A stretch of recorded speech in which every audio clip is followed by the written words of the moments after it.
மக்களுடைய பெரும் வரவேற்பை பெறுகின்றார், சிரிக்கின்றார், மக்களோடு செல்ஃபி எடுக்கின்றார். ஆனால் எல்லாம் நடந்து முடிந்த பின்னர் இப்படியான விஷயங்கள் செய்யப்படும் போது மக்களுக்கு அது ஒரு பாரிய சந்தேகத்தையும் கேள்விக்குறியையும் உண்டாக்குகின்றது. தமிழ் அரசியல்வாதிகள் ஒரு சிலர் அரசாங்கம் வடக்கில் முன்னெடுக்கின்ற அபிவிருத்தி பணிகளுக்கு தடையாக இருக்காங்க.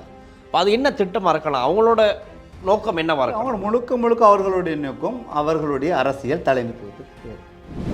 ஹரணி அமர்சூரி பிரதமரை நீக்க வேண்டும் என்ற அடிப்படையிலே ஆர்ப்பாட்டம் இடம்பெற்றது.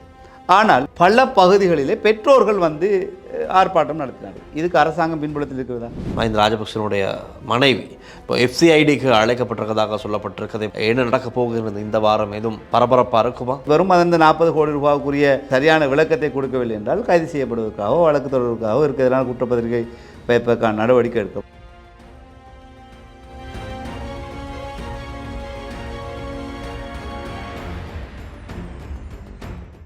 லங்காஸ்ரீ நேர்களுக்கு வணக்கம். என்றும் ஒரு சிறப்பு நேருக்கு நேர் நேர்காணல் நிகழ்ச்சியோடு நாங்கள் இணைந்திருக்கின்றோம். கடந்த பல வாரங்களாக பிரதான பேசு பொருளாக இருக்கின்ற ஒரு விடயம்தான் கிபுல் லோயா திட்டம். மகாவலி அபிவிருத்தி அதிகார சபையின் கீழ் முன்னெடுக்கப்படவிருக்கின்ற ஒரு திட்டம். இது ஏற்கனவே ராஜபக்சவினுடைய ஆட்சி காலத்திலே ஆரம்பிக்கப்பட்ட திட்டம். இருப்பினும் அடுத்தடுத்து வந்த அரசாங்கங்கள் முகம் கொடுத்த பிரச்சனைகளின் காரணமாக அது செய்யாமல் இப்பொழுது NPP அரசாங்கத்திலே அந்த திட்டம் மீண்டும் ஆரம்பிப்பதற்கான நடவடிக்கைகள் எடுக்கப்பட்டிருக்கிறது. ஆகவே இங்கு இருக்கின்ற பிரதான கேள்வி, ராஜபக்சக்கள் ஆரம்பித்து கை வைத்த அந்த வேலை திட்டங்களை மீண்டும் NPP அரசாங்கம் அதே வேலை திட்டங்களை செய்ய போகின்றதா என்ற கேள்வி பல பேருடைய மனதில் இப்பொழுது எழுந்திருக்கின்றது. ஆகவே இதற்கு ஒரு பதில் கிடைக்க வேண்டும். இன்னும் சில முக்கியமான விடயங்கள் பேசவிருக்கிறது. ஆகவே இவற்றை பேசுவதற்காக நாங்கள் இன்று எங்களோடு இணைத்துக் கொண்டிருக்கின்றோம். தாஹா ஐன்ஸ்டீன், வணக்கம். வணக்கம். ரைட், எங்களுக்கு தெரியும். முதலாவதாக கிபுல் லோயா திட்டத்தில் நாங்கள் இன்றைய நிகழ்ச்சியை ஆரம்பிக்கலாம். கிபுல் லோயா திட்டம், இப்போது இந்த திட்டத்தை நடைமுறைப்படுத்தினால், இந்த திட்டத்தை செய்தால் தமிழர்கள் செறிந்து வாழ்கின்ற பகுதியிலே சிங்களவர்களை, ஒரு 4000க்கும் அதிகமான சிங்களவர்களை அங்கு குடியமர்த்தி தமிழர்களுக்கு கிடைக்கவிருக்கின்ற அவர்களுக்கு சொந்தமான நிலங்களை எல்லாம் அபகரிப்பதற்கு ஏதோ திட்டங்கள் தீட்டப்படுகின்றது. இங்கு சிங்களவர்களை குடியமர்த்தி ஒரு இனப்பரம்பலை செய்வதற்கான வேலை திட்டங்கள் நடக்கின்றது. இதெல்லாம் சோஷியல் மீடியாவில் சொல்லப்படுகின்ற விஷயம். நான் இதைத்தான் உங்களிடம் முன்வைக்கின்றேன். இப்படி பல்வேறு விதமான கருத்துக்கள் இருக்கிறது. அதே போல் தமிழ் அரசியல் தரப்பை சேர்ந்தவர்கள், தமிழ் அரசியல்வாதிகள் இப்பொழுது இது சம்பந்தமாக எதிர்ப்பு குரல்களை இப்பொழுது வெளிப்படுத்திய வண்ணம் இருக்கிறார்கள்.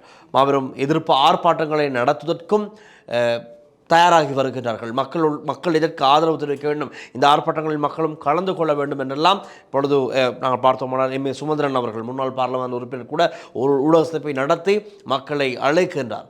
இந்த அரசாங்கம் திட்டமிட்டு இந்த வேலைகளை செய்து கொண்டிருக்கின்றது, தமிழர் பிரதேசங்களை அழிப்பதற்கான வேலை திட்டங்கள் நடக்கின்றது. இப்படியெல்லாம் பல்வேறு கதைகள் இருக்கின்றது. இப்போது நீங்கள் சொல்லுங்கள், இது உண்மையா?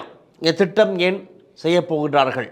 கைவிடப்பட்ட திட்டங்கள் ஏன் மீண்டும் இவ்வாறு நடைமுறை கொண்டு வர வேண்டும்? அதுவும் சிங்கள இனப்பரம்பலை அதிகரிப்பதற்கு, அவர்களை குடியேற்றுவதற்காகவா இந்த திட்டங்கள் இடம்பெற அடிக்கடி சொல்கிற விஷயம்தான். நாங்கள் தமிழர்கள், சிங்களவர்கள், முஸ்லீம்கள் என்று வேறுபட்டு நிற்கக்கூடாது. இலங்கையர்கள்ன்ற ஒரு விடயத்துக்குள் நாங்கள் ஒன்று சேர வேண்டும். இந்த நாடு பொருளாதார ரீதியாகவும் ஏனைய கலாச்சார ரீதியிலும் மிகவும் பின்தங்கி இருக்கின்றது. ஸோ இதை நாங்கள் உயர்த்த வேண்டும் அல்லது அதை கட்டி எழுப்ப வேண்டுமாக இருந்தால் இலங்கை நாடு என்ற அடிப்படையிலே தான் அபிவிருத்திகளை கொண்டு செல்ல வேண்டும். குறிப்பாக 30 ஆண்டு காலம் அந்த யுத்த காலம் இடம்பெற்ற காலத்திலே கிட்டத்தட்ட 100-150 காலம் பின்னடைவை சந்தித்த ஒரு மாகாணம்தான் வடமாகாணம். குறிப்பாக கிழக்கு மாகாணம் ஓரளவு கிழக்கின் வசந்தத்தினூடாக கட்டியெழுப்பப்பட்டது. ஓரளவு அன்றைய போராட்ட குழுக்களுடைய ஆதிக்கம் குறைவடைந்திருந்தது என்ற கிழக்கு மாகாணம் அரசாங்கத்தின் பார்வையினூடாக அங்கிருந்து முதலமைச்சர்கள், அங்கே இருக்கக்கூடிய அரசியல் சூழல் காரணமாக ஓரளவு அந்த பின்தங்கிய நிலைமையிலிருந்து ஓரளவு மேலே வந்துவிட்டது. ஆனால் வடமாகாணம் முழுக்க பின்னடைவுக்கு ஏற்பட்ட காலம். குறிப்பாக நீங்கள் குறிப்பிடுகின்ற அந்த பகுதி, புல்மோட்டைக்கு செல்கின்ற போது பதவியை, சிறிபுர, மணலாறு, அந்த பிரதேசங்கள், அதாவது இடது பக்கம் இருக்கக்கூடிய பிரதேசங்கள் முழுக்க முழுக்க விவசாய கிராமங்களும் உற்பத்தி, அதை நெல் உற்பத்தி செய்யக்கூடிய நிலங்களும் அங்கே இருக்கின்றது. எனவே அந்த உற்பத்தி என்பது குறிப்பாக வடமாகாணம் என்பது முழுக்க முழுக்க விவசாயம் சம்பந்தப்பட்ட, அங்கே எதுவும் பெரிய அளவில் பாரிய கைத்தொழில் பேட்டைகளோ அல்லது கைத்தொழில் நிறுவனங்களோ அல்லது அங்கேருந்து கைத்தொழில் உற்பத்திகளோ வருவதில்லை. முழுக்க விவசாயம் தானே. மரக்கறியாக இருக்கலாம், அதே போன்று அரிசியாக இருக்கலாம். இந்த முழுக்க முழுக்க விவசாயத்தை அடிப்படையாக கொண்ட ஒரு மாகாணம் தான் வடமாகாணம். எனவே அந்த மாகாணத்திற்கான நீர்ப்பாசன தேவை என்பது தேவையாக இருக்குது. கிளிநொச்சி மாவட்டத்துக்குள்ளே இருக்கக்கூடிய குளங்கள், அதே போன்று வடக்கிலே மன்னார் மாவட்டத்திற்கு செல்லுகின்ற பகுதியில் இருக்கக்கூடிய ஊர்களின் பெயரை பார்த்தால், வவுனியா போன்ற படத்தில் பார்த்தால் முழுக்க முழுக்க குளங்களை சார்ந்த பெயர்களே தான் இருக்கின்றது. நெல்லும் குளம், பாவக்குளம், இப்படி குளங்களுடைய பெயர்கள்லாம் நன்றிருக்கு. அதே மாதிரி வவுனியா பிரதேசம் அப்படிதான் குளங்கள் சார்ந்த கிராம உருவாக்கங்களை சம்மந்தப்பட்டு தான் எல்லாமே குளங்கள் என்ற அடிப்படையில் தான் அங்கே இருக்குது. எனவே அது விவசாய கிராமம், விவசாய நாடு. வடமாகாணம் என்கிற ஒரு விவசாய நாடாகத்தான் அங்கே பார்க்கப்படுது. எனவே அதற்கான தேவை அரசாங்கத்திற்கு அதை ஊக்குவிக்க வேண்டிய தேவை இருக்கின்றது. மகாவலி திட்டத்தினூடாக கொண்டு செல்லப்பட்ட அந்த வெளியே மணலாறு பகுதிகளே குடியேற்றங்கள் வந்திருக்கின்றது, அதை மறக்க முடியாது. இலங்கையர்களாக அவர் குடியேறுகின்றார்கள். இதைத்தான் நாம் பார்க்க முடியும். சிங்கள குடிப்பரம்பல் என்று நாங்கள் வேற்று கண்ணோடு பார்க்காமல் அங்கு வருகின்றது. இங்கே விவசாயம் கைவிடுவதற்கு காரணமாக இருக்கின்ற தமிழ் தரப்பினர் போராட்டம் என்ற அடிப்படையிலே பல ஆயிரக்கணக்கானவர்கள் போராட்டத்தில் சென்றதன் காரணமாக அந்த பகுதியிலே விவசாய கிராமங்கள், விவசாய குடிமக்களை கொண்டவர்களுடைய பிள்ளைகள் போராட்டத்திற்கு சென்றார்கள். விவசாயம் கைவிடப்பட்டது. எனவே விவசாயம் கைவிடப்பட்ட நிலையில் அது நாட்டினுடைய பொருளாதாரத்தை பெரும் பங்காற்றி ஒரு உற்பத்தி செய்யக்கூடிய விவசாய பொருட்கள் இல்லாமல் போனது. அதை மீண்டும் கட்டி எழுப்பதற்கு, அதிலிருந்து 30 ஆண்டு காலம் விடுபட்ட விவசாயிகள் மீண்டும் அதை விவசாயத்துக்கு செல்ல வேண்டுமா என்றால் அதற்கான அடிப்படை தேவைகளை அரசாங்கம் ஏற்படுத்தி கொடுக்க வேண்டிய தேவை இருக்குது. எனவே அந்த அடிப்படையில் தான் இந்த கிளாஸ் ஓயான்னு சொல்லக்கூடிய அந்த நீர் பாசன திட்டத்தை கொஞ்சம் விரிவுபடுத்தி கிளிநொச்சி அளவிலான அந்த அளவுக்கு கொண்டு செல்வதற்கான ஒரு முயற்சியில் ஈடுபடும். அதனூடாக அந்த வீணாகாமல் வெறுமனே கடலில் சென்று விழுகின்ற நன்னீர், அந்த நீர்ப்பாசன திட்டத்தை அதை திசை திருப்பி நாட்டுக்கு பயனுள்ளதாக ஆக்குவதற்கான ஒரு முயற்சியிலே இப்போது இருக்கின்றது. மஹிந்த ராஜபக்ச காலத்திலே அவர்கள் அரசியல் தேவைக்காக அல்லது குடிப்பரம்பலுக்காக செய்தான்னு சொல்ல முடியாது. இது நாட்டினுடைய தேவைக்காக செய்யப்படுகின்ற விடயம். இதை ஏற்றுக்கொள்ள வேண்டும். இந்த இடத்திலே குடியேற்றப்படுகிற அல்லது அரச காணிகள் வழங்கப்படுகின்ற நேரத்திலே தமிழ் தரப்பினர்களும் விவசாயம் செய்வதற்கான காணி கோரல்களை கேட்கின்ற போது அவர்களுக்கும் கொடுப்பார்கள். எனக்கும் ஒரு 100 ஏக்கர் தாங்க, நாங்கள் விவசாயம் செய்ய போகிறோம். நான் உண்மையாக சொல்கின்றேன். இந்த விடயத்திலே கடந்த 3 தினங்களாக நீங்கள் என்னோட தொடர்பு ஏற்படுத்தீர்கள். எனக்கு வர கிடைக்கவில்லை. வெளிநாட்டிலிருந்து, பிரான்சிலிருந்து, கனடாவிலிருந்து, ஆஸ்திரேலியாவிலிருந்து, இந்த நாட்டிலே இருந்து புலம்பெயர் தேசத்தில் இருக்கக்கூடிய தமிழர்கள் அவர்கள் விரும்புகின்றார்கள் வடமாகாணத்திற்குள் தங்களுடைய இன்வெஸ்ட்மெண்ட், தங்களுடைய முதலீடுகளை செய்ய வேண்டும் என்ற அடிப்படையில் வந்திருந்தார். அவர்களோடு நான் சென்றிருந்தேன். அவர்களுக்கான இடங்களை வழங்குவதற்காக, அவர்களுக்கு இடங்களை அடையாளப்படுத்துவதற்காக அவர்களோடு 2-3 தினங்கள் நான் இருந்தேன். எனவே அவர்கள் ஆசைப்படுகின்றார்கள் அங்குள்ள மக்களுக்கு தொழில் வாய்ப்பு வழங்கப்பட வேண்டும். நான் ஒரு விடயத்தை சொல்கிறேன். கனகராயன்குளத்துக்கு பக்கத்தில் அந்த வவுனியாவை மன்னாரை அண்டிய பிரதேசத்திலே கிட்டத்தட்ட ஒரு 50-60 கோடி ரூபாய் அளவிலே ஒரு பிரான்ஸை சேர்ந்த ஒருவர் இப்போது ஒரு கைத்தொழில் நிறுவனம் ஒன்று உருவாக்கிறார். அதிலே முழுக்க விவசாய பொருட்கள் சம்பந்தப்பட்ட பொருட்கள் தான் உற்பத்தி செய்யப்பட்ட பொருட்கள் அடுத்த கட்டத்திற்கு மாற்றப்பட போகின்றது. மரவள்ளிக்கிழங்கு உற்பத்தி செய்யப்படுகின்றது. மரவள்ளிக்கிழங்கை அதை எவ்வாறெல்லாம் பயன்படுத்தப்பட வேண்டும், எவ்வாறு வெளிநாட்டுக்கு ஏற்றுமதி செய்யப்பட வேண்டும் அடிப்படையில் அந்த விடயம் திட்டம் கொண்டு வரப்படுகிறது. இங்கே இவ்வாறு வருகின்றவர்களுக்கு அடிப்படை வசதிகளை செய்து கொடுக்க வேண்டிய அவசியம் இருக்கின்றது. வந்து பார்க்கின்ற முதலீட்டாளர்கள் இங்கு இந்த நிலம் சரியாக இருக்கிறதா, நீர்ப்பாசனம் சரியாக இருக்கின்றதா, இதற்கான பூமி சரியாக இருக்கின்றதா, வனவிலங்குகளூடாக வரக்கூடிய ஆபத்துகள் இல்லாமல் இது இருக்கின்றதா, இதுக்கு அரசாங்கம் என்ன செய்கின்றது என்ற அடிப்படையில் பார்த்து தான் அவருடைய முதலீடு செய்கிறது. சும்மா கொண்டு கொட்டிட்டு போவாங்க, கடலை கொட்ட மாதிரி கொட்ட முடியாது அவங்களுக்கு. எனவே அவங்க வரக்கூடியவங்களுக்கு இந்த சாதகமான நிலங்களை ஏற்படுத்தி கொடுக்கின்ற போது அவர்களுடைய முதலீடு அந்த வெளியாறு பிரதேசங்களே வருமா இருந்தால், அந்த மணலாறு பிரதேசத்திலே வருமா இருந்தால் அங்கு தங்களுடைய தமிழர்கள் என்ற அடிப்படையில் சிந்திக்கக்கூடியவர்கள் தங்களுடைய மக்களுக்கான தொழில் வாய்ப்புகளை ஏற்படுத்தி கொடுப்பதுன்னு அவர் விரும்புவார். அதிலே சிங்கள மக்களுக்கும் அவர்கள் சந்தர்ப்பம் வழங்கலாம். எனவே அந்த அடிப்படையிலே அங்கு செய்யப்படுகின்ற அந்த அபிவிருத்தியை தடுப்பதென்பது இந்த நாட்டினுடைய பொருளாதாரத்தை வளர விடாமல் தடுக்கின்றார்கள் என்ற அர்த்தத்திலே தான் பார்க்க வேண்டும். சுமந்திரன் ஐயா அவர்கள் இந்த விடயத்திலே முன்னின்று பேசுகிறார்கள். எதிர்வரும் மாகாண சபை தேர்தலை அவர்கள் குறிவைத்து கொண்டு இந்த விடயத்தை பேசுபொருளாக்கி வருகின்றார்கள். ஆனால் நாடு என்ற அடிப்படையிலே சிந்திக்க வேண்டும். அந்த பிரதேசத்தில் இருக்கக்கூடிய மக்கள் சிங்கள மக்களா தமிழ் மக்களா என்பதற்கு பதிலாக அங்கே இருக்கக்கூடிய உற்பத்தி பொருட்கள் இந்த நாட்டின் பொருளாதாரத்திலே பெரும் பங்காற்ற வேண்டும் என்பதை சிந்திக்க வேண்டும். நாங்கள் இந்த நாட்டின் பொருளாதாரத்தை கட்டியெழுப்பதன் பின்னர் தான் இந்த நாட்டுக்குள்ளுள்ள எங்களுடைய பிரச்சனை, கலாச்சார பிரச்சனையாக இருக்கட்டும், அரசியல் பிரச்சனையை தீர்வதற்கு அங்கே வரும். இங்கே வடமாகாணத்திலிருந்து பெரும் பகுதியை பொருளாதாரத்துக்கு இவர்கள் செய்கிறார்கள் என்றால் வடமாகாணத்தில் இருக்கக்கூடிய தமிழ் மக்களுடைய பிரச்சனையை தீர்த்து வைக்க வேண்டும் என்ற ஒரு நிலைப்பாட்டுக்கு அரசாங்கம் வரும். அங்கிருந்து ஒரு பிரயோசனம் இல்லாத ஒரு இடத்துக்கு யாரும் பெருசாக கொண்டு யோசிக்க மாட்டாங்க. அங்கே என்ன பிரச்சனை இருக்கின்றதை பற்றி யோசிக்க மாட்டாங்க. ஸோ அங்கேருந்து பெரிய பங்கொன்று ஆட்டுகிறது, இந்த பொருளாதாரத்தில் பெரிய அளவு பாரிய பங்காற்றுகின்றது அந்த பிரதேசம் என்று வருகின்ற போது அந்த பகுதி மக்களுடைய பிரச்சனை என்ன, அவர்களுக்கான அடிப்படை பிரச்சனை என்ன, அரசியல் பிரச்சனை என்ன, அவர்களுக்கான அபிலாசைகள் என்ன என்பதை அரசாங்கம் ஆராயும். அந்த அடிப்படையில் அவர்களுக்கான பிரச்சனையை தீர்த்து வைப்பதற்கு அரசாங்கம் முன் வரும். எனவே இவர்களுடைய நீண்டகால பிரச்சனையாக இருக்கக்கூடிய ஒரு விடயம் தீர்த்து வைப்பதற்கான ஒரு மைல்கல்லாகத்தான் இந்த நடவடிக்கை இருக்கின்றது. இதை அவ்வாறு பார்க்காமல் வெறுமனே அரசியல் தங்களுடைய ஆட்சியை அதிகாரத்தை தக்க வைத்துக் கொள்வதற்காக இதை பயன்படுத்துகிறார்கள் என்பது ஒரு குறுகிய நோக்கத்தில் அவர்கள் செயற்படுகிறார்கள் என்பதை தான் என்னால் சொல்ல முடியும். அதே நேரத்தில் தான் தகவல்கள் இப்போது அரசியல்வாதிகளும் சரி, பொதுவாக சிவில் செயற்பாட்டாளர்களோடு சிலருடைய கருத்துக்களை நான் பார்த்திருந்தேன். இவர்களெல்லாம் சொல்வது என்னவென்றால், ஏற்கனவே இலங்கையில் ஆங்காங்கே தமிழர்களுடைய நிலங்கள் வலுக்கட்டாயமாக அபகரிக்கப்படுகின்றது, சுவீகரிக்கப்படுவதாக சொல்லப்படுகிறது. அது உண்மை நிலை. நாங்களும் பார்த்திருக்கிறோம், அது சம்பந்தமாக தொடர்ந்தும் பேசி வருகின்றோம். ஆகவே இன்னமும் விடுவிக்கப்படாத பல நிலங்கள் இராணுவ கட்டுப்பாட்டில் இருக்கின்றது, அரசின் கட்டுப்பாட்டில் இருக்கிறது, இப்படியெல்லாம் சொல்லப்படுகின்றது. அதே போலத்தான் ஒரு சில இடங்களில் தமிழர்களுடைய நிலப்பரப்புகளில் அடாத்தாக சென்று புத்தர் சிலைகள் வைக்கப்பட்டு அந்த இடங்களும் சுவீகரிக்கப்படுகிறது. இப்பொழுது திட்டங்கள் மூலமாக இப்படியான விஷயங்களும் செய்யப்படுகின்றதாக சொல்லப்படுகிறது சோசியல் மீடியாவிலே. இப்போ இப்படி இருக்கிற நிலையில் தொடர்ந்தும் தமிழர்கள் இப்படியான நிலைகளுக்கு முகம் கொடுத்தால் என்ன ஆவது? தமிழர்களுடைய இருப்பு கேள்விக்குறியாகிவிடுமே அப்படிங்கிற ஒரு நிலைமை சொல்லப்படுகிறது, பேசப்படுகிறது. ஜனாதிபதி யாழ்ப்பாணத்திற்கு வந்து மக்களுடைய பெரும் வரவேற்பை பெறுகின்றார், சிரிக்கின்றார், மக்களோடு செல்ஃபி எடுக்கின்றார், வாக்குறுதிகளை வழங்குகின்றார், கதைக்கின்றார், எல்லாம் செய்கின்றார், மகிழ்ச்சியாக இருக்கின்றார். மக்களும் அவரை பார்க்க வருகின்ற மக்களும் மகிழ்ச்சியாக இருக்கின்றார்கள். ஆனால் எல்லாம் நடந்து முடிந்த பின்னர் இப்படியான விஷயங்கள் செய்யப்படும் போது மக்களுக்கு அது ஒரு பாரிய சந்தேகத்தையும் கேள்விக்குறியையும் உண்டாக்குகின்றது. ஆகவே அப்படி என்று பார்க்கின்ற போது பிரயோசனமற்ற பயன்படுத்தப்படாத நிலங்களாகவே நீங்கள் வைத்து கொண்டிருக்க போகிறீர்களா?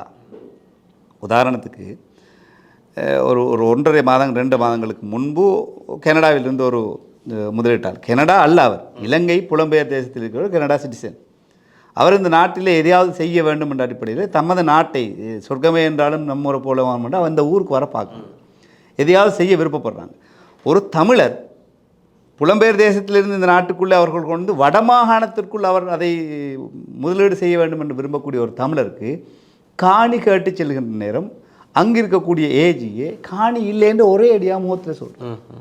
காணி இல்லை, வடமாகாணத்தில் தாராளமாக அரச காணிகள் இருக்குது, அரசாங்க காணிகள் இருக்குது. இது அரசாங்கத்துக்கு, மத்திய அரசாங்கத்துக்கு தெரியாமல் இல்லை. ஒன்று மாகாண சபை அல்லது மாகாணத்தில் இருக்கக்கூடிய அரசாங்கம் ஆட்சி செய்யக்கூடியவர்கள் நீங்கள் அதை பயன்படுத்த வேண்டும். உங்களால் பயன்படுத்த முடியவில்லாட்டி பயன்படுத்தவர்களிடம் அதை கொடுக்க வேண்டும். ஃபோனை வாங்கி போட்டு சும்மா வைக்கல, அது பாவிக்கணும், சிம்மம் போட்டு பாவிக்கணும். ஃபோனை வாங்கி நான் ஃபோனை வச்சுக்கிற அலுமாரியில் வச்சுருந்தா சாம்பிராணி பிடிக்கிறதுக்கு இல்லையே அதை வாங்குறது, பாவிக்கிறது. அதே மாதிரி தான் நிலங்கள் என்பது பயன்படுத்தப்பட வேண்டும். விவசாய நிலங்கள், அதன் உற்பத்தி என்பது இந்த நாட்டினுடைய பொருளாதாரத்திலே பெரும் ஆதிக்கம் செலுத்த வேண்டும். செலுத்துவதன் மூலமாகத்தான் நான் அந்த குறிப்பிட்ட விஷயத்தை சொல்கிறேன். ஒரு பொருளாதாரம் நாங்கள் ஒரு 5 வருஷத்துக்கு கொடுக்குறோம், கிட்டத்தட்ட அங்கேருந்து பல மெட்ரிக் டன் அரிசியை கொடுக்குறோம். திடீரென்று நாங்கள் தரமாட்டோம்னு சொல்லி நிப்பாட்டுவாங்களா இருந்தால் நாங்கள் விவசாயத்தை கைவிட போகிறோம். எங்களுடைய அரசியல் தேவைகளையும் எங்களுடைய அரசியல் அபிலாசைகளையும் எங்களுடைய நீண்டகால பிரச்சனையும் இந்த இனப்பிரச்சனையும் இதுக்கான தீர்வுகளையும் நீங்கள் தரவில்லை என்றால் நாங்கள் எங்களுடைய விவசாயத்தை கைவிட்டுவோம். அரசாங்கம் என்ன யோசிக்கும்? ஆகா, இவங்க கைவிட்டாங்கன்னா இத்தனை மெட்ரிக் டன் அரிசி எங்களுக்கு வராமல் போயிடும், எனவே எங்களுடைய பிரச்சனையை தீர்த்து வைப்போம். அரசாங்கம் தீர்வுக்கு வரும். இப்போ அரசாங்கம் தீர்வுக்கு வருவதற்கு அரசாங்கம் ஒரு மைல்கல்லை அமைத்து தருகின்ற போது அதை ஒரு தவறான, எப்போதுமே இதை மக்கள் மத்தியிலே கொண்டு சேர்க்கக்கூடிய இந்த அரசியல் தலைவர்கள் அவர்களுடைய அரசியல் தலைமைத்துவத்தை தக்க வைத்துக் கொள்வதற்காக அவர்கள் பயன்படுத்துகின்ற ஒரே விடயம் தான் இந்த விடயம். இன ரீதியான ஒரு விடயத்தை அவர்கள், அது முஸ்லீம் தரப்பாக இருக்கலாம், தமிழ் தரப்பாக இருக்கலாம், இன ரீதியான ஒரு விடயத்தை, சென்சிட்டிவான ஒரு விஷயத்தை கொண்டு மக்கள் மத்தியத்தில் புதைப்பு. அதுபோல் அந்த மக்கள் அது எங்களோட நிலம் போகும், ஆனால் அந்த நிலத்தை பயன்படுத்த மாட்டாங்க. வைக்கப்பட்ட காத்த நாய் மாதிரி அவங்க அது பயன்படுத்துறதும் இல்லை, அடுத்தவங்களை பயன்படுத்த விடுறதும் இல்லாமல் இருந்தால் அது எவ்வளோ நீண்ட காலம், கிட்டத்தட்ட 60-70 வருடங்கள் பாவிக்கப்படாத நிலங்களாக இருக்கின்றது. அது ஒரு உற்பத்தி, எதையாவது ஒரு உற்பத்தியை கொண்டு வரக்கூடிய ஒரு நிலமாக மாற்ற வேண்டும். அதன் பின் அதில் குடியாட்டங்கள் வரும். அதுக்கான அடிப்படை வசதிகள் வரும். அவர்களுக்கான வைத்தியத்துறையோ அல்லது எதுவோ முழுமையான ஒரு கிராமங்கள் உருவாக்கப்படும். அந்த கிராமங்களிலே நீங்கள் தமிழர்கள் மாத்திரம்தான் இருக்க வேண்டும் என்று ஆசைப்படுகின்றீர்களா? தமிழ் தரப்பினருக்குரிய நிலம் என்று நீங்கள் நினைக்கின்றீர்களா? தமிழர்கள் விவசாயியார்கள், விவசாயத்தில் நீங்கள் ஈடுபடுங்கள், அந்த விவசாயத்தை செய்ய வாருங்கள். அதுவும் நீங்கள் செய்ய மாட்டீங்க. விவசாயிகளாக இருக்கக்கூடியவங்களையும் நீங்கள் போராட்டம் முன்னாடியில் பலர் செத்து மணிஞ்சு போயிட்டாங்க. விவசாய குடும்பத்தில் இருந்தவங்க, பல வேளாண்மை குடும்பத்தில் இருந்தவர்கள் பலர் இப்போது அந்த இதை கைவிட்ட நிலையில் இருக்க. அவர்களுடைய ஏக்கர் கணக்கில் நிலங்கள் விவசாயம் செய்கிறதுக்கு ஆளில் தரிசு நிலங்களாக மாறிவிட்டது, மலட்டுத்தன்மை நிலங்களாக மாறிக்கொண்டு போகிறது, காடுகளாக மாறிக்கொண்டு போகுது. எனவே அதை பயன்படுத்துவதற்கான ஒரு அடிப்படை வசதியை அரசாங்கம் செய்து கொடுக்கின்றது. இதிலே சிங்களவர்களை குடியேற்ற போகிறார்கள் என்ற ஒரு வாதத்தை முன்வைத்து அந்த திட்டத்தை இல்லாமல் ஆக்க போகிறோம். உதாரணத்துக்கு நான் சொல்கிறேன், யாழ்ப்பாணத்தில் இண்டோர் ஸ்டேடியம் ஒன்று கொண்டு போனாங்க. இண்டோர் ஸ்டேடியம் செய்யக்கூடிய அந்த இடத்துல நான் நேரடியாக போய் பார்த்தேன். ஒரு 2 வாரங்களுக்கு முந்தைய நான் போய் பார்த்தேன். ஒரு மரத்தின் கிளைகளை கூட வெட்டுவதற்கு அங்கே அவர்கள் அந்த திட்டத்திலே ஒரு இண்டோர் ஸ்டேடியத்துக்கு தேவை மேக்சிமம் வேணும் என்றால் ஒரு 80 பர்ச்சஸ் காணி தேவை. அதற்கு இடைக்கால தடை உத்தரவு போட்டு நீதிமன்றத்திலே சுமந்திரன் அவர்கள் கேட்டிருக்கின்றார்கள். இது மரங்களை வெட்டுறாங்க, சுற்றுச்சூழலுக்கு பிரச்சனை, உடனே நீங்கள் நிப்பாட்டுங்க, செய்ய வேணாம். யார் பயன்பட போகிறது? அந்த இண்டோர் ஸ்டேடியத்தை பயன்படுத்த போகிறோம் சிங்களவர்களா? முழுக்க அந்த பிரதேசத்தில் இருக்கக்கூடிய தமிழ் இளைஞர்கள் தேவையற்ற பாவனையிலிருந்து அவர்கள் தடுத்து நிற்கப்படும். அவருடைய முழுமையான தேக ஆரோக்கியம் என்பது, அவருடைய உடல் பயிற்சி நிலையங்கள், இவ்வாறான விஷயங்கள் அமைகின்ற போது அங்கே இருக்கக்கூடிய தமிழர்கள் வளமானவர்களாக மாறப்போகிறார்கள். அதை தடுத்து நிறுத்துகிறார்கள் இந்த அரசியல்வாதிகள். புதிதாக கல் வைக்கப்பட்டது இந்த ஸ்டேடியம், இன்டர்நேஷனல் ஸ்டேடியம். அதற்கும் சுற்றுச்சூழல் பாதிப்பு வருகின்றது என்ற அடிப்படையில் தடை உத்தரவு கேட்பதற்காக யாருடைய அபிவிருத்திகளை தடுக்கின்றார்கள்?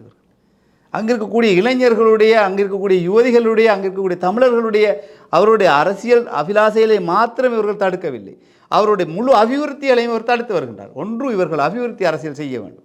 வெறுமனே இன ரீதியான கருத்துக்களை பேசி பேசி பேசி இவர்களுடைய தலைமைத்துவத்தை தான் தக்க வைத்து வருகிறார்கள்.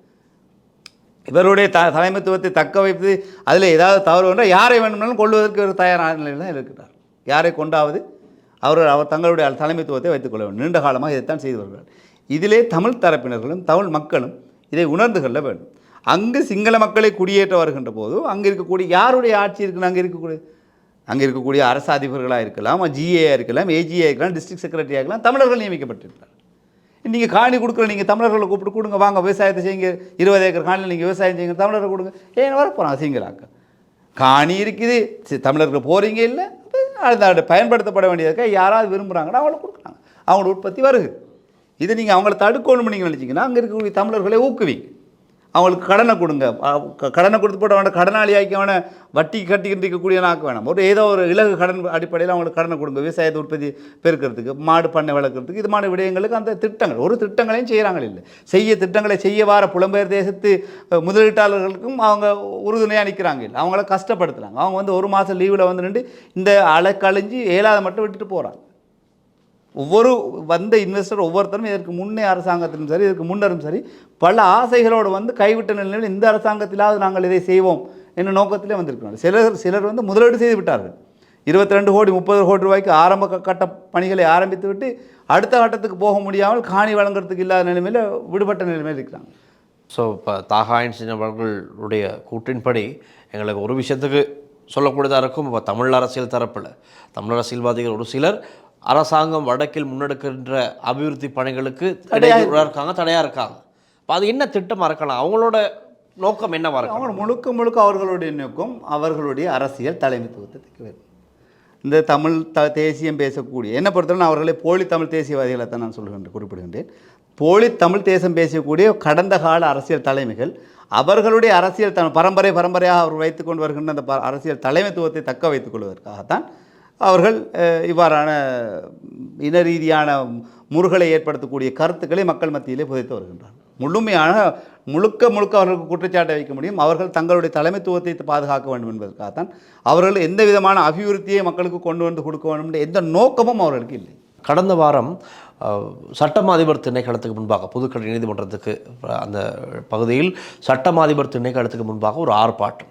யாருக்கு எதிராக என்று பார்த்தால் சட்டமா அதிபருக்கு எதிராக. இது சமூக வலைத்தளங்களில் பெரிதாக பேசப்பட்டது. இது நடப்பா அரசாங்கம் ஆண்டு கொண்டிருக்கின்றது. இந்த நிலையில் சட்டமா அதிபர் திணைக்களத்துக்கு எதிராக சட்டமா அதிபருக்கு எதிராக ஒரு ஆர்ப்பாட்டமா என்ற கேள்வி எழுந்தது.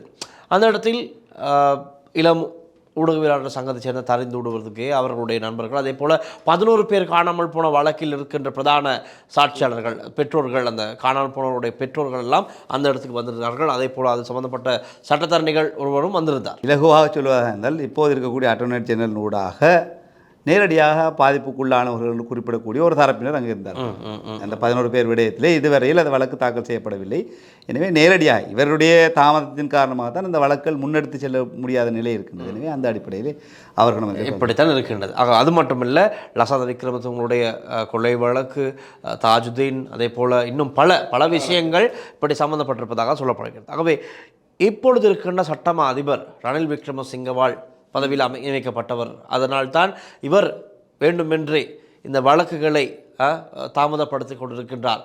அதற்கு தேவையான சாட்சியங்களை சேகரிப்பதில் தாமதப்படுத்துகின்றார். இவர் பதவி விலக வேண்டும் என்று தான் சொல்லப்பட்டது. தான் அங்கு நடந்த ஆர்ப்பாட்டத்தின் சமரி. இப்படி இருக்கிற நிலையில் சோசியல் மீடியாவில் ஒரு பக்கம் சொல்லப்பட்ட விடயம்தான் இது அரசாங்கத்தால் நடத்தப்பட்ட ஒரு ஆர்ப்பாட்டம். இவர்களுடைய நோக்கம் என்ன? உடனடியாக ராஜபக்சர்களையோ விக்ரமசிங்கர்களையோ உள்ளே அனுப்ப வேண்டும், சிறைக்கு அனுப்ப வேண்டும். ஆகவே இவர்கள் இதுக்கு தடையாக இந்த சட்டமா அதிபர் இருக்கின்றார். இவர்கள் திட்டமிட்டு இவரை இப்பொழுது பணி நீக்கம் செய்வதற்கு நேரடியாக கை வைத்தால் பிரஜை பிரச்சனை, மறைமுகமாக ஒரு கூட்டத்தை எதிர்த்தரப்பினூடாக வைக்கப்பட்ட வாதம். இதை நீங்கள் எப்படி பார்க்கின்றீர்கள்? நான் அடுத்த விஷயத்துக்கு வாரேன். அரசின் நாணயக்கார நீதியமை சம்பந்தமாகவும் இருக்கின்றது. அதுபோல் இந்த ஆர்ப்பாட்டம் சம்பந்தமாக உங்களுடைய கருத்து என்ன? இல்லை, ஒரு நீதிபதியாக இருக்கலாம் அல்லது உயர் பதவி வகிக்கக்கூடியவராக இருக்கலாம். ஜனநாயக உரிமை என்பது இருக்கின்றது. அவர்களுக்கு எதிரான போராட்டங்களை, கவனஈர்ப்பு போராட்டங்களை, அவர்களுக்கான எதிர்ப்பை தெரிவிப்பதற்கு ஜனநாயகம். ஒரு நீதிமன்ற தீர்ப்புக்கு எதிராக யாராலும் எந்த விதமான ஒரு கருத்துக்களையும் தெரிவிக்க முடியாது, விமர்சனங்களை தெரிவிக்க முடியாது. அது நீதிமன்றத்தை அவமதித்த குற்றச்சாட்டின் கீழ் போயிடும். ஆனால் நீதிபதி என்பவருடைய குற்றங்கள், அவர் இருக்கின்ற குற்றம், அவர் மீது குற்றங்கள், அவருக்கு பாலியல் குற்றங்களாக இருக்கலாம், அல்லது இது போன்ற வழக்குகளை தாமதப்படுத்தக்கூடிய குற்றங்களாக இருக்கலாம். இது போன்ற குற்றங்கள் அவர்கள் செய்கிறார்கள் என்பதற்கான சாட்சியங்கள் இருக்கின்ற வகையிலே அவருக்கு எதிரான ஆர்ப்பாட்டங்களை செய்ய முடியும். எனவே ஆர்ப்பாட்டம் செய்தவர்கள் பிழையாக ஆர்ப்பாட்டம் செய்தார்கள் சொல்ல முடியாது. ஆனால் ஆர்ப்பாட்டத்தில் ஈடுபட்டவர்கள் அதற்கான சாட்சியங்கள் எங்களுடைய கையிலே இருக்கின்றது என்ற அடிப்படையில் பல சட்டத்தரணிகள் பேசி வருகின்றனர். இப்போது அவர்கள் ஊடக சந்திப்பிலே அவர்கள் தெரிவித்து வருகின்றனர். எனவே அவர்கள் சாட்சியங்களோடு தான் இந்த இடத்துக்கு வந்திருக்கிறார்கள். சாதாரண விடயமல்ல. ஒரு நீதிபதிக்கு எதிராக குற்றச்சாட்டை வைப்பது அல்லது போராட்டம் நடத்துவது என்பது அதற்கான சட்ட ஆதாரங்கள் இல்லாமல் அவர்கள் அந்த இடத்துக்கு வர மாட்டேன். எனவே அவர்களிடம் அந்த ஆதாரம் இருக்குது. ஆனால் சட்டமா அதிபர் அன்றைய தினம் சொல்கிறார், நான் ஏதாவது பிழை விட்டால் சுப்ரீம் கோர்ட்டுக்கு சென்று, அதாவது ரணில் விக்ரமசிங்கேக்காக மஹிந்த ராஜபக்ச குடும்பத்தினருக்காக ஆஜராகின்ற வழக்கறிஞர்கள் சிலர் அவர் சந்தித்த இடத்திலே அந்த இடத்திலே அவர் சொல்கிறார், இது சம்பந்தமான பிரச்சனை என்றால் நீதிமன்றத்தை நாடட்டும், ஹைகோர்ட்டுக்கு போகட்டும், ஹைகோர்ட்டில் நான் அதுக்குரிய விடயத்தை தெரிவித்துக் கொள்கிறேன் என்ற அடிப்படையில் பேசுகிறார். எனவே வெளியிலே அவர்கள் ஒரு கவனஈர்ப்பு போராட்டத்தை ஏற்படுத்தியிருக்கிறார். அரசாங்கத்துக்கு ஒரு செய்தி ஏற்றி வைத்திருக்கின்றார்கள். இதை அரசாங்கம் செய்ததென்ற ரீதியிலே எதிர்த்தரப்பினர் விமர்சிக்கின்றார். எனவே எதிர்த்தரப்பினருக்கும் தெரியும் இருக்கக்கூடிய அட்டர்னரி ஜெனரல் மாற்றப்பட வேண்டுமா இல்லையா என்பது அவர்களுக்கு தெளிவாக இருக்கின்றது. அரசாங்க தரப்புக்கும் அந்த தேவை இருக்கிறதா இல்லையா என்பது எல்லாருக்கும் தெளிவாக இருக்கின்றது. அவர் குற்றச்சாட்டுகள், வைக்கப்படுகின்ற குற்றச்சாட்டுகள் உண்மையாக இருக்குமாக இருந்தால் அது சட்ட ரீதியாக அவரை ஆற்ற முடியும், அல்லது அவருக்கு எதிராக ஒரு இம்பீச்மெண்ட், அவருக்கு எதிரான ஒரு நம்பிக்கையில்லா பிரேரணையை கொண்டு வந்து பாராளுமன்றத்தினூடாக அவரை தேசபந்து தென்னக்குனை எவ்வாறு நியமனத்தை இல்லாமலாக்கினார்களோ அது போன்று இவரை வெளியேற்ற முடியும். இதை ஒரு சுதந்திரமாக ஒரு ஊடக அமைப்பொன்று அதை முன்னெடுக்கின்றது, அல்லது ஊடக அமைப்பினூடாக அல்லது ஊடக சோசியல் மீடியாவில் இருக்கக்கூடியவங்கள் அதை கோல் பண்ணி கூப்பிட்டு அந்த ஆர்ப்பாட்டத்தை நடத்துகிறார்கள் என்பதற்கு பின்புலத்திலே அரசாங்கம் இருக்கின்றது என்றால் அரசாங்கத்துக்கு சாதகமாக முடிவு எடுப்பதற்கு ஒரு சந்தர்ப்பத்தை அமைத்து கொடுத்திருக்கிறார். அதுக்காக அரசாங்கம் இதற்கு பின்னால் இருக்கின்றது என்ற குற்றச்சாட்டை வைக்கவும் முடியாது. அந்த அரசாங்கத்தின் அடிப்படையில் அரசாங்கம் அதை ஏற்றுக்கொள்ளவும் மாட்டோம். சுதந்திரம் இருக்கின்றது. நான் ஒரு அரசாங்கத்துக்கு சாதகமாக உதாரணத்துக்கு சொல்கின்றேன். கடந்த காலம் பாடசாலை விடயத்திலே ஹரணி அமர் சூரிய பிரதமரை நீக்க வேண்டும் என்ற அடிப்படையிலே ஆர்ப்பாட்டம் இடம்பெற்றது. ஆனால் சுயேட்சையாக தமது விருப்பத்தோடு இண்டிபெண்டாக பல பகுதிகளிலே பெற்றோர்கள் வந்து ஆர்ப்பாட்டம் நடத்தினார்கள். இதுக்கு அரசாங்கம் பின்புலத்தில் இருக்கிறதா? அதை மொடியூலை வாசித்து பார்த்தாங்க. மொடியூல் தேவை, மக்கள் பிள்ளைகளுக்கு தேவைப்படக்கூடிய நல்ல விஷயம் இருக்குது, எனவே இதை தாங்கன்னு கேட்குறாங்க. அரசாங்கத்துக்கு ஒரு துணையாக இருக்கிறது, அரசாங்கத்துக்கு ஒரு சப்போர்ட்டிவாக இருக்குது. அரசாங்கம் எனவே அதை மக்களுடைய கோரிக்கையை முன்வைத்து அதை காரணமாக காட்டி அந்த முடிவுக்கு வரப்போகுது. ஒரு வருடம் பிற்போடப்பட்டது, இல்லை நாங்கள் அவசரமாக செய்தோம் என்ற நிலைமையை ஏற்படுத்தியது. அதுபோல இவருக்கு எதிரான ஒரு விடயத்தை செய்கின்றதாக இருந்தால் இதிலே இந்த ஊடகவியலாளர்கள் ஒரு சிலர் சேர்ந்து சமூக ஊடகவியலாளர்கள் மூடாக முன்னெடுக்கப்பட்ட விடயம் அதைவிட சிறப்பாக இருந்திருக்கும். இந்த குற்றச்சாட்டை அவர்கள் எழுத்து மூலமாக குறித்த அந்த இவருக்கு எதிரான குற்றச்சாட்டை வைத்திருப்பார்களாக இருந்தால் அதை பாராளுமன்றத்தில் ஒரு பேசுபொருளாக்கி இந்த குற்றச்சாட்டு எழுத்து மூலமாக வந்திருக்கின்றது, எனவே உங்களுக்கு மீது குற்றச்சாட்டு இருக்கின்றது, எழுத்து மூலமான குற்றச்சாட்டுக்காக உங்களுக்கு எதிராக இம்பீச்மெண்ட் ஒன்று கொண்டு வருகிறோம் என்ற அடிப்படையில் செய்திருக்கலாம். ஆனால் இவர்கள் எழுத்து மூலம் கொடுக்காமல் சோசியல் மீடியாவிலே வந்து பேசியது வந்து ஒரு நீதித்துறைக்கு, இண்டிபெண்டாக இயங்கக்கூடிய ஒரு நீதித்துறைக்கு ஒரு பெரிய ஒரு அழுத்தத்தை கொடுக்கின்றதா என்ற ஒரு விமர்சனத்தை ஏற்படுத்தி இருக்கிறது. அவ்வாறு இல்லாமல் சிவில் அமைப்புகள் மிகப்பெரும் பங்காற்றுகின்றது அரசியலில். சிவில் அமைப்புகளூடாக ஒரு எழுத்து மூலமான ஒரு விடயத்தை அவர்கள் கொடுத்திருந்தால், நீதி அமைச்சரிடம் கொடுத்திருந்தால், நீதி அமைச்சர் அதற்கான நடவடிக்கை எடுத்திருப்பார். உங்கள் மீது வர குற்றச்சாட்டு வந்திருக்கின்றது, மக்கள் சார்பாக வந்திருக்கின்றது, சிவில் அமைப்புகளூடாக எங்களுக்கு வந்திருக்கின்றது, எனவே உங்களுடைய குற்றச்சாட்டை விசாரிக்க வேண்டிய தேவை இருக்கின்றது, எனவே உங்களுடைய நீங்கள் பதவியிலிருந்து விலகுங்கள் அல்லது பதவியிற்காக உங்களுக்கு இம்பீச்மெண்ட் கொண்டு வர போகிற அடிப்படையில் செய்திருக்கலாம். இது ஒரு பேசு பொருளாக்கப்பட்டது, சோசியல் மீடியாவில் பேசப்பட்டதுக்கு எழுத்து மூலமான இதுவரையில் எந்த விதமான புகார்களும் அளிக்கப்படவில்லை. எழுத்து மூலமாக இவர்கள் புகார் அளித்திருந்தார்கள். அரசாங்கத்துக்கு இதை விட சப்போர்ட்டாக இருந்திருக்கும். அரசாங்கத்தின் தேவை அது. உண்மையிலேயே அவர் குற்றச்சாட்டு வைக்கின்றவர் அந்த இடத்துல பார்க்கணும். ஆயிரக்கணக்கான வழக்குகள் தேங்கி கிடக்கின்றது. அதை செய்வதற்கு முக்கியமான காரணமாக இருக்கிறது அட்டர்னி ஜெனரல் டிபார்ட்மெண்ட் தான் அதுக்கு பொறுப்பாக இருக்கிறாங்க. முழுக்க அது அதுக்கு பொறுப்பாக இருக்கக்கூடியவர் அதுக்கு பொறுப்பு கூறணும். அட்டர்னி ஜெனரல் அதுக்கு பொறுப்பு கூறணும். அவர்களுக்கு கீழ் இயங்கக்கூடிய அவர்களுடைய தாமதம் இவருடைய பதவிக்கு பிரச்சனை ஏற்படுகின்றதால் அதுக்கு பொறுப்பு கூற வேண்டிய அவர் தான். எனவே அவருக்கு கீழுக்கு இருக்கக்கூடியவரோட வேலை செய்யக்கூடியவர்களாக ஆக்க வேண்டும். அந்த அடிப்படையிலே தான் இந்த விடயம் நடந்திருக்கின்றது. Right, okay. இதோடு சம்மந்தப்பட்ட இன்னொரு விஷயம் இருக்கிறது. நீதி அமைச்சர் ஹர்ஷன் நாணயக்கார் எதிர்க்கட்சித் தலைவர் சஜித் பிரேமதாசோடு பார்லிமெண்டத்தில் உரையாடி கொண்டிருக்கும் போது, கதைக்கும் போது, வாத பிரதிவாதங்கள் இடம்பெற்றுக் கொண்டிருக்கும் போது ஒரு விஷயம் இப்படி வருகின்றது. சோஷியல் மீடியாவில் பேசப்படுகின்ற விஷயத்துக்கெல்லாம் பதில் சொல்ல தேவையில்லாத மாதிரி நீதி அமைச்சர் சொல்கிறார். நான் நினைக்கிறேன் இப்போ சோஷியல் மீடியாவில் அதுக்கு எதிர்ப்பு தெரிவித்து பல பேர் பலவிதமான கருத்துக்கள் முன் வைக்கிறாங்க. சோஷியல் மீடியா இல்லாட்டி இந்த அரசாங்கமே ஆட்சிக்கு வந்திருக்க முடியாது. இவர்கள் ஏபிபியாக இருக்கலாம், யாராக இருந்தாலும் ஆட்சிக்கு வருவதற்கு சோஷியல் மீடியா தான் பல வகையில் உதவி செய்தது. அவை இவர் இப்படி பேசிடக்கூடாது, ஒரு பொறுப்பற்ற விதத்தில் இவர் இப்படி பதிலை சொல்லிடக்கூடாது அப்படிங்கிற மாதிரி பல பேர் எழுத தொடங்கியிருக்காங்க. அவர் என்ன நடந்தது இல்லை, அதாவது அந்த இடத்திலே அவர் சோசியல் மீடியா ஒட்டுமொத்த சோசியல் மீடியாக்கள் என்று குறிப்பிட்டதை வந்து எந்த வகையிலே மக்கள் பார்க்கின்றார்கள், எந்த வகையிலே இதை விமர்சிக்க பார்க்கின்றார்கள் என்பது இரட்டை கருத்துடைய நிலைமையாக இருக்கின்றது.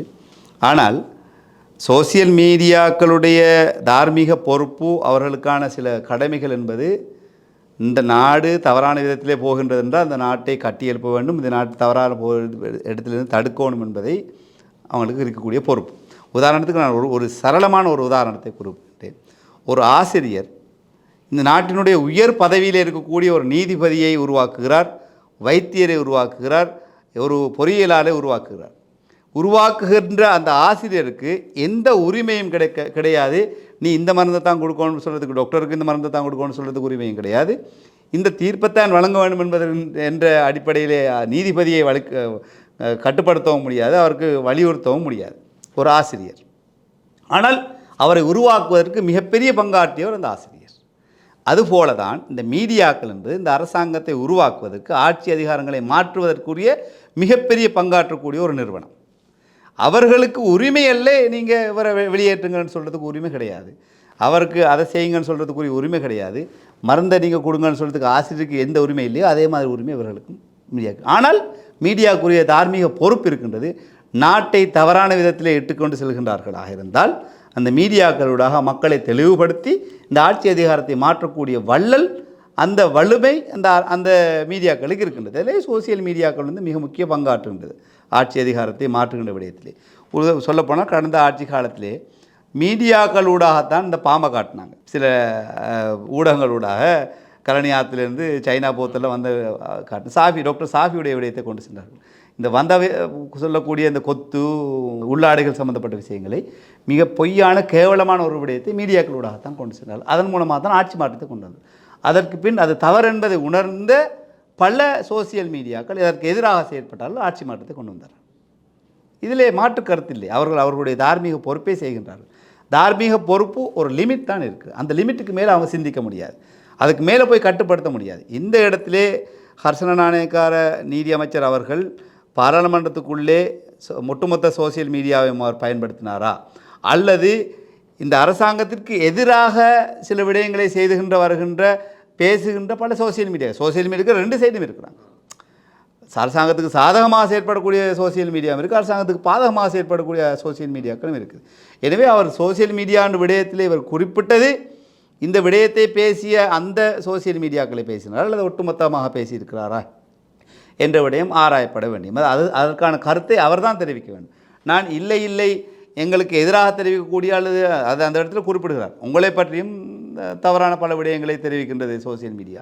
அதுக்கெல்லாம் நீங்கள் பதிலளித்துக்கொண்டிருக்க வேண்டிய அவசியம் இல்லை. அதுபோல் சில விடயங்களுக்கு எதிராக நாங்கள் பதிலளிக்க வேண்டிய அவசியம் இல்லை என்ற அடிப்படையில் பேசியிருக்கிறார். இதிலே தொப்பி சரியானவங்க போட்டுக்கு நிற்கிறாங்கிறதுக்காக அரசாங்கத்துக்கு சாதகமாக செயற்படக்கூடிய இந்த ஊடகங்கள் அதை தங்களுக்கு எதிராக அவர் பேசிவிட்டார் என்ற அடிப்படையில் பேச வேண்டிய அடிப்படையில் இதற்கு சாதகமாக குற்றச்சாட்டை வைக்கின்றது என்னென்றால், ஹர்ஷன நாணயக்கார் என்பவர் வாசுதேவ நாணயக்காருடைய அண்ணனுடைய பிள்ளை என்ற ஒரு விடயத்தையும் குறிப்பிட்டு காட்டி அவர்கள் ரிலேஷன்ஷிப்பை வச்சு ஏதோ செய்ய போகிறாங்கன்ற அடிப்படையில் அதை ஒரு ஆழமான கருத்தாக பதிய வைக்க வேண்டும் என்ற அடிப்படையில் பேசுகின்றார். அங்கு அரசாங்கம் செய்வதற்கான யாப்பு ஒன்று வரையப்பட்டு கொடுக்கப்பட்டிருக்கிறது. அந்த அடிப்படையில் தான் அரசாங்கத்தை செய்ய வேண்டும், செய்ய முடியும். எனவே அதற்கு மீறி சோசியல் மீடியாவிலே பேசக்கூடிய விடயங்களை எல்லாம் அரசாங்கத்தால் செய்து கொடுக்க வேண்டும் என்ற அடிப்படையிலே பார்த்தால் யாப்புக்கு முரணாக எதையும் செய்ய முடியாது. இது ஒரு சட்டம் அதிபரை நீக்குவதாக இருந்தாலும் கூட அது யாப்பின் அடிப்படையிலே தான் நீக்க வேண்டுமே தவிர யாப்புக்கு முரணாக மஹிந்த ராஜபக்ச காலத்திலே சிராணி நீதியரசராக இருந்தவரை தூக்கி வெளியில் போட்ட மாதிரி அந்த கிளை நீதி யூஸ் பண்ண முடியும், காட்டு தர்பார் செய்யக்கூடிய மாதிரியான நிலைமையை ஏற்படுத்த முடியாது. எனவே அதை தெளிவடைந்து கொள்ள வேண்டும். மக்கள் தெளிவடைந்து அந்த விஷயத்தில் பேசிக்கணும். ஆனால் இதற்கான சரியான பதிலை அவர் கூறாமல், ஹர்ஷன நாணயக்கார எந்த அடிப்படையிலே அதுக்கு தெரிவித்தார் என்பதை கூறாமல் எங்களுக்கு கருத்து சொல்ல முடியாது. ரைட். அதோடு இப்போது எங்களுக்கு தெரியும், கேள்விப்பட்டோம், ஷிராந்தி ராஜபக்ஷ, மஹிந்த ராஜபக்சனுடைய மனைவி இப்போ எஃப்சிஐடிக்கு அழைக்கப்பட்டிருக்கதாக சொல்லப்பட்டிருக்கதை மாதிரி நாமல் ராஜபக்சவும் சிஐடிக்கு அழைக்கப்பட்டிருக்கதாக சொல்லப்படுறது. என்ன நடக்கப் போகிறது இந்த வாரம்? எதுவும் பரபரப்பாக இருக்குமா?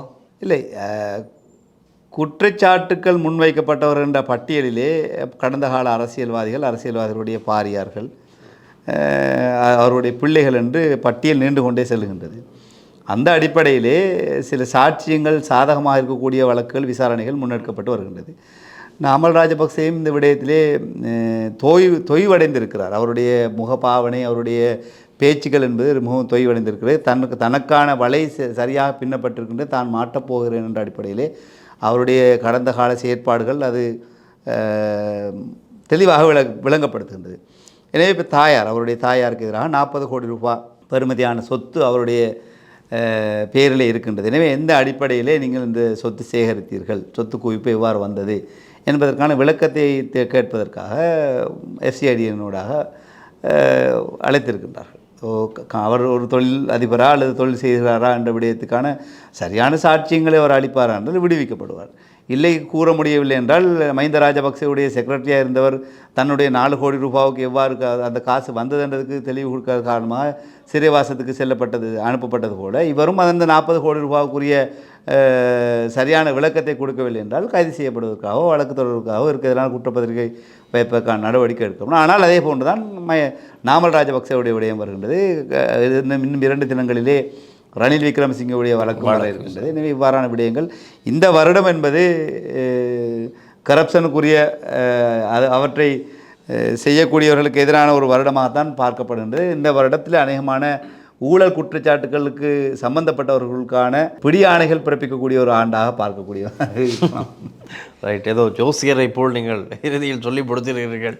Right, okay. எனவே நன்றி தாகா ஐன்ஸ்டைன் அவர்கள் நம்மோடு இணைந்து கொண்டு தற்பொழுது சமூகத்திலே பரபரப்பாக பேசப்படுகின்ற விடயங்கள் சம்பந்தமாக ஒரு விளக்கத்தினை கொடுத்திருந்தீர்கள். ஆகவே இதற்கு மக்களுடைய பதில் என்னவாக இருக்கும் என்பதை நாங்கள் நிச்சயமாக தெரிந்து கொள்ள வேண்டும். ஆகவே இந்த நேர்காணலை பார்த்த லாங்காஸ்ரீ நேர்கள் உங்களுடைய கருத்துக்களையும் நீங்கள் கமெண்ட் செக்ஷனில் பதிவு செய்ய முடியும். அது சம்பந்தமாக அந்த கேள்விகள் இருந்தால் நாங்கள் அந்த கேள்விகளையும் எடுத்துக்கொண்டு அடுத்த வாரம் மீண்டும் நாங்கள் தாகாவோடு மற்றொரு நேர்காணல் செய்ய தயாராக இருக்கின்றோம். தூண்டி விடுவதற்கப்படுவதன் மூலமாக மக்கள் சில சந்தர்ப்பங்களே தவறான சிந்தனையிலே இருக்கின்றார்கள். அவ்வாறான நிலையிலிருந்து அவர்களை நாங்கள் தெளிவுபடுத்த வேண்டிய பொறுப்பு இருக்கின்றது. கட்சி சார்ந்த எங்களுக்கும் சரி, கட்சி சாராத நிலையிலே நடுநிலையாக பின்பற்றக்கூடிய ஊடகங்களுக்கும் அந்த பொறுப்பு இருக்கின்றது. அந்த அடிப்படையிலே எங்களுடைய கடமையை செய்கின்றீர்கள், எங்களுக்கு சந்தர்ப்பம் தருகின்றீர்கள். இதிலே மக்கள் தெளிவடைகின்றார்கள். தெளிவடைவதன் மூலம் தவறான ஒரு சிந்தனையிலிருந்து அவர்கள் விடுபடுகின்றார்கள். எனவே இவ்வாறான நிகழ்வுகள் தொடர்ந்தும் வெறுமனே தமிழ் ஊடகத்திலே உங்களுக்கு என்னை தவிர உங்களுக்கு உண்மையிலே எங்கள் கட்சி சார்பாக தருவதற்குரிய நிலைப்பாட்டிற்குரியவர்கள் சரளமாக பேசக்கூடியவர்களுடைய ஒரு குறைபாடு இருக்கின்றது. எதிர்காலத்திலே அவ்வாறான விடயங்களை நாங்கள் முன்னெடுக்குவதற்கு கட்சி நிச்சயமாக அது நடக்க வேண்டும். காரணம் நான் விடயத்தை தெளிவுபடுத்தினேன். அதற்காக சிலர் பயிற்றுவிக்கப்பட்டு கொண்டிருக்கிறார்கள். அவர்கள் எதிர்காலத்தில் உங்களுக்கு வந்து நல்ல விடயம். உண்மையிலே எனக்கு கொஞ்சம் வேலை கூட. நான் தமிழ் மீடியாவில் பேசுவதன் காரணமாக வெளிநாடு புலம்பெயர் தேசத்தில் இருக்கக்கூடிய பலர் இங்கு முதலீடு செய்வதற்கான தொடர்புகளை ஏற்படுத்துகின்றார்கள். எனவே அவர்களோடு சேர்ந்து நான் பயணிக்க வேண்டிய ஒரு சூழல் இருக்குது. அவர்களுக்கான சில விடயங்களை செய்து கொடுக்க வேண்டிய பொறுப்பு எனக்கு இருக்கின்றது. அதை அவர்களோடு சேர்ந்து செய்வதால் தான் கடந்த 3 நாட்களாக நீங்கள் அழைத்து என்னால் வர முடியாமல் இருந்ததற்கான காரணம் அதுதான். எனவே வேண்டுமென்றே நான் இந்த இதிலிருந்து சில நேரம் அதை தவறாக நினைத்து கொண்டால் நான் இந்த ஹர்சன நாணயக்கார நீதி அமைச்சருடைய விடயத்திலிருந்து நான் விலகிச் செல்வதாக தவறுதலாக நினைத்தது கூட உண்மை அதுதான். நான் கடந்த 3-4 தினங்களாக யாழ்ப்பாணம், மன்னார், வவுனியா போன்ற பிரதேசங்களிலே இந்த முதலீட்டாளர்களுக்கான உதவிக்காக நான் அவர்களோடு சென்றிருந்தேன். எனவே எதிர்காலத்திலும் இதற்கு பின்னும் வேறான முதலீட்டாளர்கள் என்னை தொடர்பு கொள்கின்ற போது அவர்களுக்கான உதவி செய்ய வேண்டும். எனக்கு மக்களை தெளிவுபடுத்தியோடு இந்த நாட்டினுடைய பொருளாதாரத்திலே தமிழர்களுடைய தரப்பு மிகப்பெரிய பங்காற்ற வேண்டும் என்பதிலே நான் தெளிவாக இருக்கிறேன். எனவே அவர்களுக்கான உதவி செய்து கொடுக்க வேண்டிய ஒரு நிலை இருக்கின்றதால் அதற்கு நான் ஈடுபடுவதன் காரணம் சில சந்தர்ப்பம் உங்களால் முடிந்தால் இலத்திரனியல் ஊடகங்களை பயன்படுத்தி நான் இருக்கின்ற இடத்திலே உங்களால் அதை இன்டர்வியூ எடுக்கக்கூடிய சந்தர்ப்பம் இருந்தால் அவற்றை செய்யுங்கள். நேரடியாக கலையகத்திற்கு வந்து எனக்கு செய்யக்கூடிய கால சூழல் எதிர்காலத்தில் கொஞ்சம் அமையாமல் போய்விடலாம். மாகாண சபை தேர்தல் வருகின்றது. அதற்கான ஊடகம் மற்றது பிரச்சார வேலைகள் ஆரம்பிக்கப்பட்டால் எப்படியுமே என்னை அழைத்துவிட முடியாது. எனவே அந்த சந்தர்ப்பங்களை பயன்படுத்தி நேர்காலத்தை ஒதுக்கி தரும். ஆனால் உங்களுக்கான சில எங்கள் சார்பாக எங்கள் கட்சி சார்பாக சிலரை உங்களுக்கு அறிமுகப்படுத்தக்கூடிய ஏற்பாடுகள் செய்து கட்டாயமாக. காரணம் மக்கள் மத்தியிலே ஏராளமான கேள்விகள் இருக்கின்றது. ஒவ்வொரு விஷயம் நடக்கும்போது அந்த விஷயம் சம்பந்தமாக அரசாங்கத்தின் நிலைப்பாடு அல்லது கட்சி சார்ந்த நிலைப்பாடுகள் என்ன என்பதை தெரிந்து கொள்ள மக்கள் ஆர்வமாக இருக்கின்றார்கள். ஆகவே தான் கடந்த ஒரு சில நேர்காணல்களுடைய தாகாவை அழைத்து இந்த கேள்வியை கேளுங்கள் என்று பல இடங்களில் நாங்கள் கமெண்ட் செக்ஷனில் பார்க்கிறதாக. ஆகவே தான் நாங்கள் இந்த வாரம் உங்களை அழைத்தது நேர்காணல் செய்தோம். இந்த கேள்விகளையும் உங்கள் முன்னிலையில் முன்வைத்திருந்தோம். ஆகவே அதற்கும் நீங்கள் உங்கள் தரப்பிலிருந்து தெளிவுகளை வழங்கியிருந்தீர்கள். நன்றி உங்களுக்கு. தொடர்ந்தும் சந்திப்போம். கலையத்தில் இருக்கக்கூடியவர்கள், ஒளிப்பதிவாளர்கள் அனைவருக்கும் என்னுடைய நன்றியை தெரிவித்துக் கொள்கிறேன். தொடர்ந்தும் லாங்காஸ்ட்ரியுடன் இணைந்திருங்கள். மற்றும் ஒரு நேருக்கு நேர் நிகழ்ச்சியினூடாக நாங்கள் உங்களை சந்திக்கலாம். ஒளிப்பதிவாளர் லிசிகரன் மற்றும் விஜயகுமாருடன் நான் டில்ஷான் வின்சன். நன்றி, வணக்கம்.